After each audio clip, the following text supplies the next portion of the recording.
Pemirsa, kalangan analis memprediksikan sejumlah sektor saham akan mencatatkan kinerja yang positif dan direkomendasikan bagi investor hingga awal tahun depan. Dan sektor apa saja? Mari kita simak tayangan berikut ini. Beberapa sektor saham diproyeksi mencatatkan kinerja positif dan menarik bagi investor pada kuartal 4 di tahun ini bahkan hingga awal tahun depan. Apalagi menjelang akhir tahun, aksi window dressing biasanya marak dilakukan oleh para emiten di lantai bursa.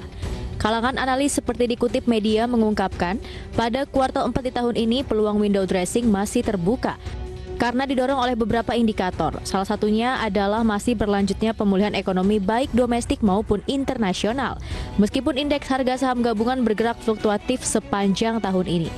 Head of Equity Trading MNC Sekuritas Medan, Franky Wijoyo Prasetyo mengatakan, pada kuartal terakhir pada tahun ini, saham sektor komoditas masih cukup menarik. Salah satunya karena perusahaan di sektor tersebut diperkirakan mencatatkan kinerja secara tahunan yang gemilang di laporan keuangannya. Franky menambahkan sentimen positif ini juga akan diperhatikan setidaknya sampai dengan kuartal 1 di tahun mendatang. Sementara untuk tahun depan, Franky memproyeksi sektor saham yang cukup menarik adalah sektor properti. Karena adanya insentif perpajakan dalam bentuk pajak pertambahan nilai yang diberikan oleh pemerintah dan suku bunga bank yang tergolong rendah. Prospektifnya sektor komoditas sampai dengan akhir tahun juga direkomendasikan oleh analis Indo Premier Sekuritas Mino.